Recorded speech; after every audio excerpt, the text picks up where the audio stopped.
नमस्कार. श्री स्वामी समर्थ आहोत. ते चिंतन श्री गुरुदेव दत्त. तर बघा 20 तारखेपासून गुरुचरित्र पारायणाचा सप्ताहाला सुरुवात होणार आहे. पण तुम्हाला खरंच म्हणजे नाही का पारायण करण्याची इच्छा आहे, गुरुचरित्र पारायण करण्याची इच्छा आहे, पण तुमच्याकडे टाईम नाहीये.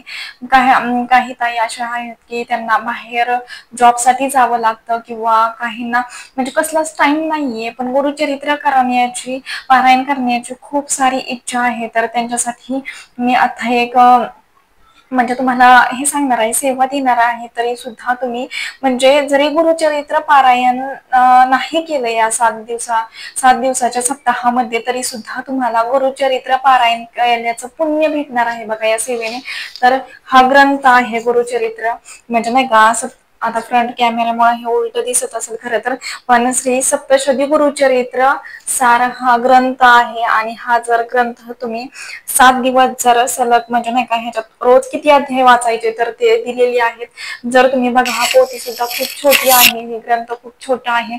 जर तुम्हाला गुरुचरित्र पारायण करण्याची इच्छा आहे, पण तुम्हाला कसलाच टाइम नाहीये वाचनासाठी, तरी सुद्धा तुम्हाला कोणतेही नियम अटी न पाळता सुद्धा तुम्हाला ह्या म्हणजे एका दिवसात तुम्हाला म्हणजे 2 तासात तुम्हाला अख्खं गुरुचरित्र पारायण केलेल्याचं पुण्य भेटेल बघा. एवढा पवित्र ग्रंथ आहे हा. जर तुम्हाला खरंच शक्य नाहीये की गुरुचरित्र पारायण करणं, खरं तर म्हणजे नाही का गुरुचरित्र पारायण करण्यासाठी खरंच तेवढी ती व्यक्ती सुद्धा खूप भाग्यवान लागते. पण तुमची इच्छा आहे, पण काही कारणाने गुरुचरित्र पारायण म्हणजे नाही का करण्याची इच्छा तर आहे, पण करता येत नाहीये किंवा घरच्यांना खूप सारा नियम अटी नको वाटतायत, तरी सुद्धा तुम्हाला गुरुचरित्र पारायण करायचं आहे बघा.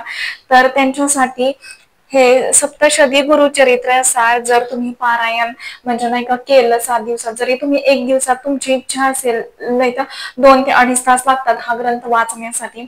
जर तुमच्याकडे टाइम असेल तर तुम्ही 7 दिवसात म्हणजे 20 तारखेपासून बघा सप्ताहाला सुरुवात होत आहे, ती 26 एप्रिल पर्यंत स्वामी पुण्यतिथी पर्यंत आपल्याला हा सप्ताह चालणार आहे बघा. जर ह्या दरम्यान ह्या सप्ताहाच्या दरम्यान जर तुम्ही 7 पारायण करत असाल, तर तुमची कोणतीही अशक्य गोष्ट असू देत किंवा जर तुम्हाला नोकरीमध्ये काही अडचणी येत असतील, तरी सुद्धा तुम्ही जर नाही का 21 पारायण जर तुम्ही केली गुरुच्या म्हणजे नाही का संक्षिप्त सप्तशती गुरुचरित्र सारा ह्या ग्रंथाची जर 21 पारायण केली, बघा 2 ते 2.5 तास लागतात. ज्यांना खरंच शक्य आहे त्यांनी 7 दिवसात जरी 2-2 केली, 3-3 केली तरी सुद्धा चालू शकते. ज्यांचं स्पीड जास्त आहे त्यांनी जर केली तरी सुद्धा चालू शकतं, किंवा रोज तुम्ही एक पारायण करा. जरी तुम्हाला शक्य नाहीये तरी सुद्धा तुम्ही 7 दिवसात या ग्रंथाचं एक पाठ सुद्धा म्हणजे एक पारायण सुद्धा करू शकता.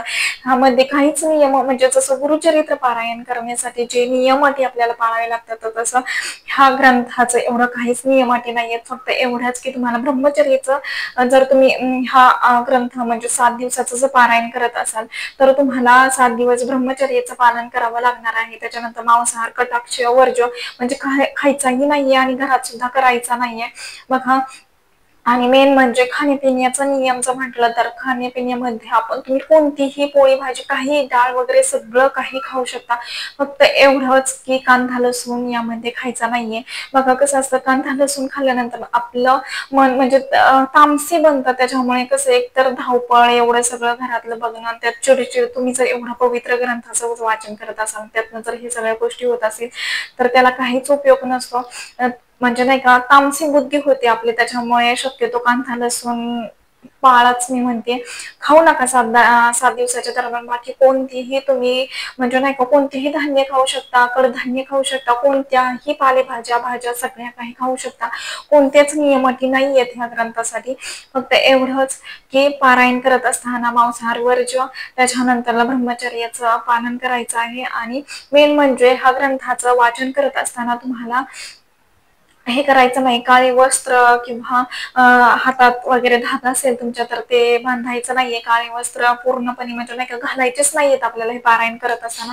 तर बघा खूप छोटे छोटे अध्याय आहेत. आणि मेन म्हणजे आपल्याला कसं पारायण करायचं आहे बघा, तर ते मी तुम्हाला सांगते बघा. पहिल्या दिवशी 1 ते 7 अध्याय वाचायचे आहेत.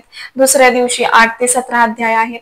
तिसऱ्या दिवशी 18 ते 27 अध्याय आहेत. त्याच्यानंतर चौथ्या दिवशी 28 ते 34 अध्याय आहेत, 5व्या दिवशी 35 ते 37 अध्याय आहेत, 6व्या दिवशी 38 ते 43 अध्याय आहेत आणि 7व्या दिवशी 44 ते 51 अध्याय आहेत. असं आपल्याला या ग्रंथाचं वाचन करायचं असतं. खरं तर खूप छोटे छोटे अध्याय आहेत, म्हणजे नाही का, जर तुम्ही 7 दिवस जर पारायण करत असाल, बघा सुरुवातीला तुम्हाला काय करायचं आहे तर हे स्तोत्र वाचायचं आहे. रोज जर तुम्ही 7 दिवसाचं पारायण करत असाल तर श्री दत्तात्रय स्तोत्र हे इथून हितपर्यंत आहे बघा, हितपर्यंत, तर ते तुम्हाला रोज वाचायचं आहे. म्हणजे ह्या जर ग्रंथाचं तुम्ही श्री सप्तशती गुरुचरित्रसार जर तुम्ही वाचत असाल तर तुम्हाला रोज 7 दिवस हे श्री दत्तात्रय स्तोत्र सुद्धा तुम्हाला रोज वाचायचं आहे.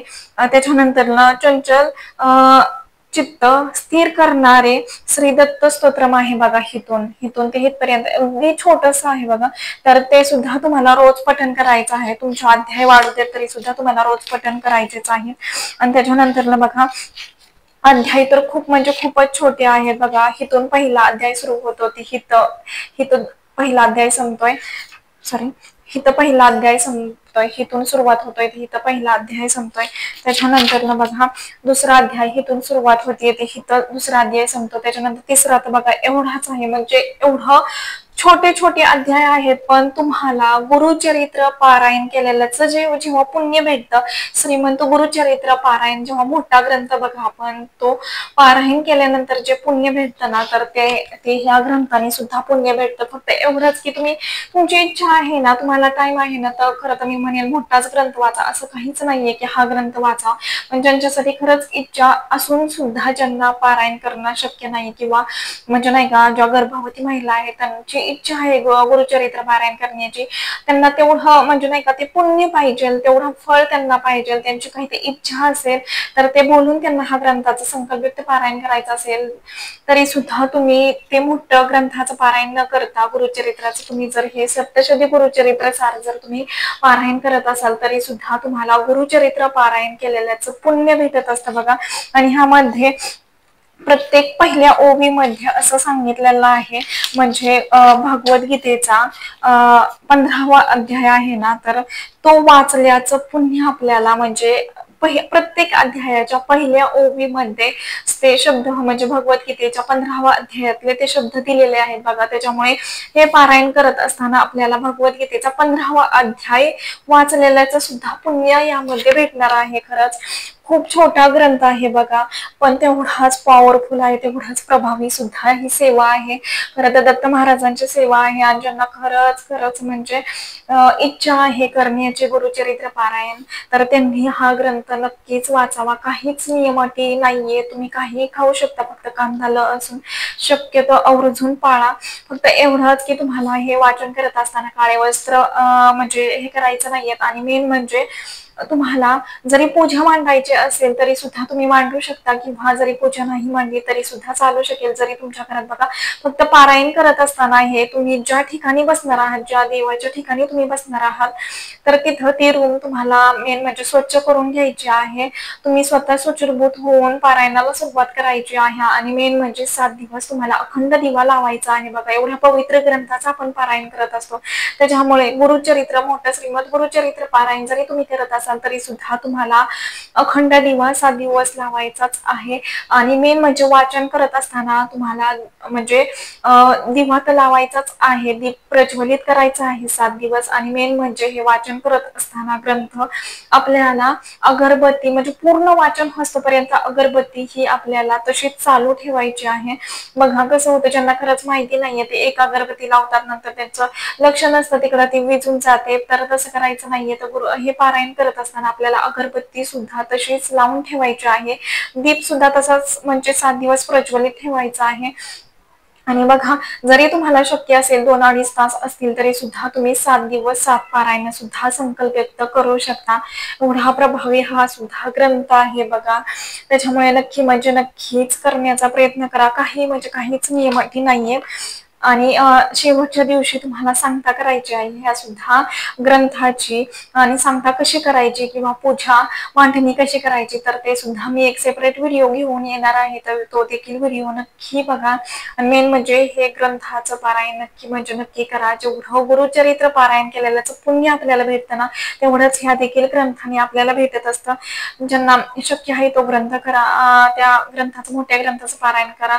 ज्यांना शक्य नाही त्यांनी ह्या ग्रंथाचं पारायण केलं तरी सुद्धा चालू शकतं. बघा पुन्हा एकदा दाखवते, श्री सप्तशती गुरुचरित्र सार, आणि दुसरा एक आहे सप्तशती गुरुचरित्र, म्हणजे नाही का संक्षिप्त गुरुचरित्र, त्याचं सुद्धा तुम्ही पारायण करू शकता किंवा ह्याही ग्रंथाचं तुम्ही पारायण करू शकता. त्याही ग्रंथाने तेवढंच पुण्य भेटणार आहे आणि ह्याही ग्रंथाने तेवढाच पुण्य भेटणार आहे. त्यामुळे ही नक्कीच संधी सोडू नका. दत्त महाराजांचा अखंड आशीर्वाद तुमच्यावरती राहील. त्याच्यामुळे नक्की म्हणजे नक्की ही सेवा करा. आणि व्हिडिओ आवडला असेल तर लाईक करा, शेअर करा, आणि चॅनेलवरती नवीन असेल तर असंच नवनवीन व्हिडिओ पाहण्यासाठी चॅनेलला सबस्क्राईब करा. धन्यवाद. श्री स्वामी समर्थ.